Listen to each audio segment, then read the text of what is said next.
የተሰጠን ሰው ሁሉ ነገራችንን ሊያቅ ይገባል። አብረንም ግልጽ ሆነን በኖርን ቁጥር ነው ፍቅራችን እየጨመረ እያደገ የሚሄደው። ግልጽነት በጣም የሚያጠናክር ነገር ነው ለፍቅር። ይሄኛው የወሲባዊ ቴክስት የምንለው እንግዲህ የተራራቁ ሰዎች ቴክስት ይጻጻፋሉ። ወድሻለሁ፣ ወድሃለሁ፣ ናፍቀኛል፣ ናፍቀሽኛል። እነዚህ ነገሮች ብዙ አይቀሩም። በአብዛኛው ግን ስለ ህይወታቸው ነው የሚያወሩት። ክላስ እንዴት ነበር? ስራ እንዴት ነው? ልጆቹ እንዴት ናቸው? ብሩን ላክሽ ወይ? ብሩን ላክ ወይ? በብር በተለይ ብዙ ቴክስቶች እንደዛ ናቸው። ግን ኦፍ ኮርስ አብረን እንደሆነን የታወቀ ነው። ቴክስቶቻችንም ስልኮቻችንም ቃላችንም ያንን ያውቃል፣ ልባችንም ያውቃል።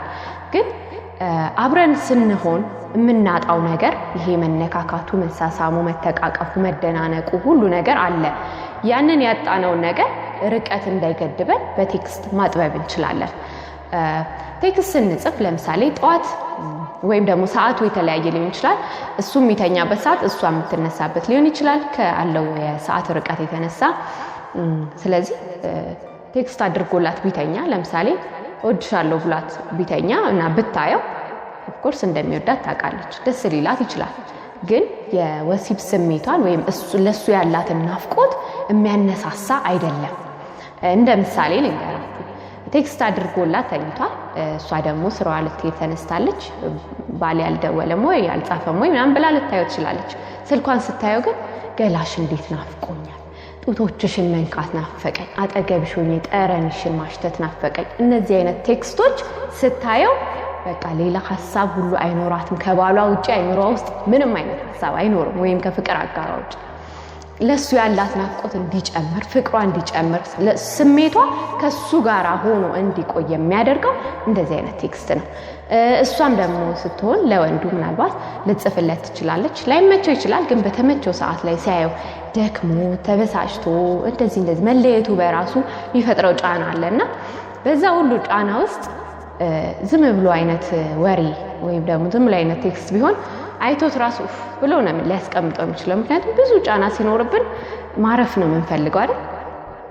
የወሲብን ስሜት መቀስቀስ ግን ድካምን ሁሉ ያስረሳን። በቃ ባየኋት አሁን ነው የሚያስብል ነው። ለምሳሌ ሻወር ልገባ ነው፣ ልታጠብ ነው፣ አብረኸኝ መግባት አትፈልግም የሚል ቴክስት ቢያይ በቃ ስራ ቦታ ሄዶ ሁሉ ቶሎ ፍቃድ የሚሞላ ነው የሚመስለኝ። ሚስቴን አፍቃኛለች መሄድ አለብኝ የሚያስብል አይነት ቴክስት ነው።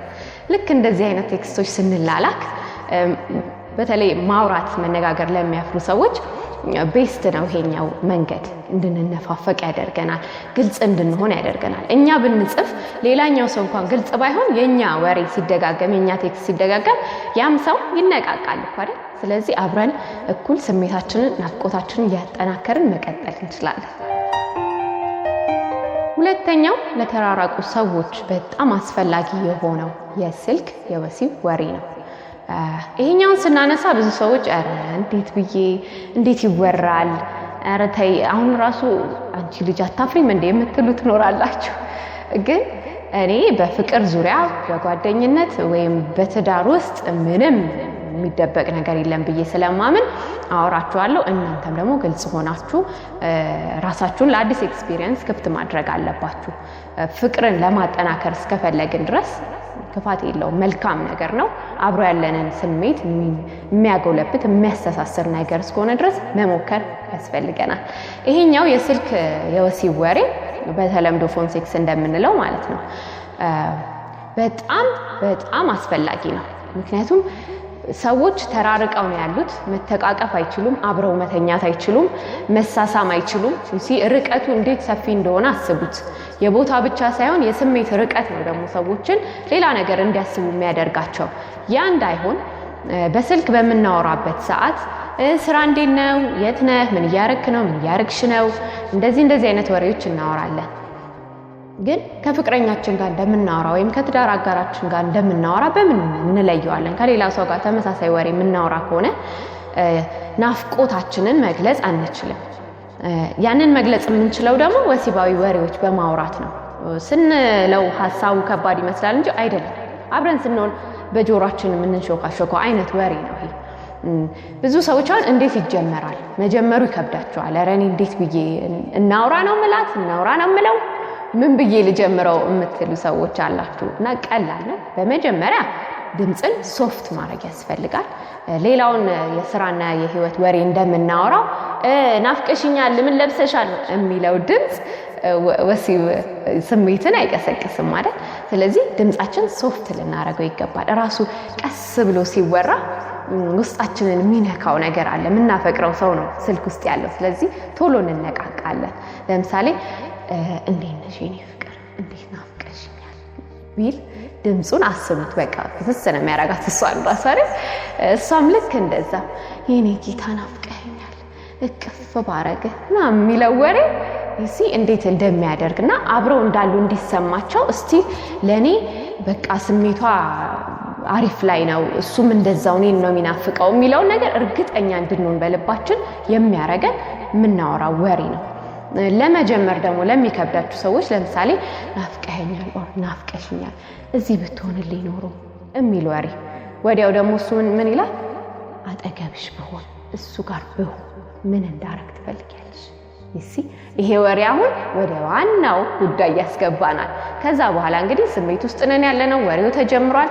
የሚቀጥለውን አልነግራችሁም፣ ራሳችሁ የምትቀጥሉት።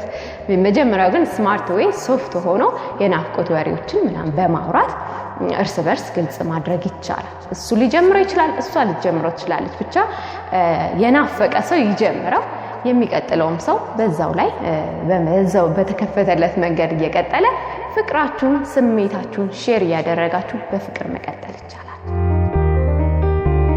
ሶስተኛው የተራራቁ ፍቅረኛሞች የወሲብ የስልክ ወይም የቪዲዮ ንግግር ነው። ይሄንንም እንደዚሁ ብትሞክሩት ሞር ደግሞ ከስልኩ ይበልጥ ይሄኛው ኮምፈርት የሚሰጠን በምንድነው? የት ቦታ እንዳለች የት ቦታ እንዳለ ማወቅ እንችላለን። በድምጽ ብቻ አይደለም እየተያየን ማውራቱ ለየራሳችን ወይም ለፍቅረኛችን የሰጠነውን ጊዜ የሰጠነውን ቦታ በደንብ እርግጠኛ ያደርግልናል። እንደገና ደግሞ ለመተያየት ያለን ናፍቆት ማርካት እንችላለን። በስልክ ከማውራት ደግሞ የበለጠ እያየሃት የናፈቀችህን ባለቤትህን ወር ፍቅረኛህን አንቺም እያየሽው ባለቤትሽን ማውራት ትችያለሽ። ጸጥ ያለ ቦታ ይፈልጋል። አሁን እንደዚህ አይነቱ ነገር በችኮላ የሚሆን አይደለም፣ ወር ያለንበት ቦታ ይወስነዋል። ብንችል ጸጥ ያለ ቦታ በራችንን ዘግተን ሬዲ ሆነን አእምሯችንን ሰብስበን ልክ አብረን ሆነን ማታ ስንገናኝ የምንሆነውን ለመሆን ነው መዘጋጀት ያለብንና የናፈቀን ፍቅረኛችን ወይም የትዳር አጋራችን ነው የሚደውለው።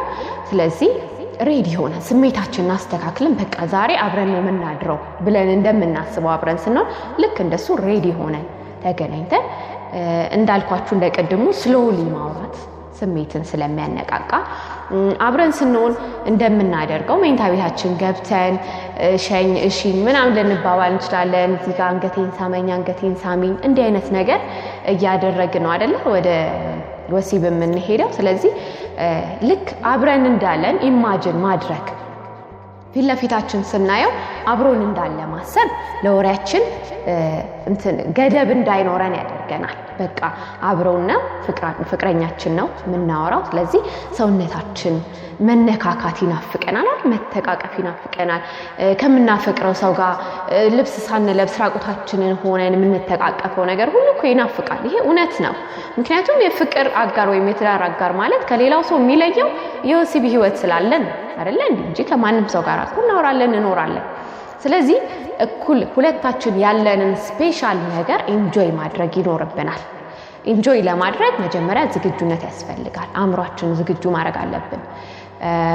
ከዛም በኋላ በጸጥታ ውስጥ አብረን እያወራን እየተያየን እንድንለበሽው እስኪያውልቂው እስኪያውልቀው ምናምን አንገቴን ሳመኝ ልክ አብሮን እንዳለ እያረግን ስናወራው እኛ ራሳችን ሳናቀው በስሜት ቅልጥ ብለን አብረን እንቀጥላለን።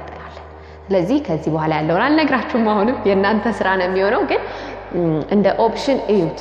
ዝም ብሎ ኖርማል ወሬ ማውራት አብሮነትን ያረጋግጣል እንጂ የፍቅር ስሜትን ወይም የወሲብ ስሜትን አያረካም። ያ ደግሞ ግድ አስፈላጊ ነው።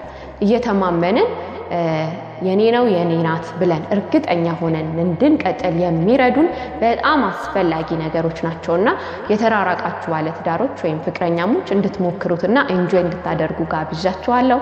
ከኔ ጋር ስለቆያችሁ በጣም ደስ ብሎኛል። ኮሜንታችሁን ላኩልኝ። ሰብስክራይብ ማድረግም እንዳትረሱ። የዛሬን ጨረስኩ። ቻው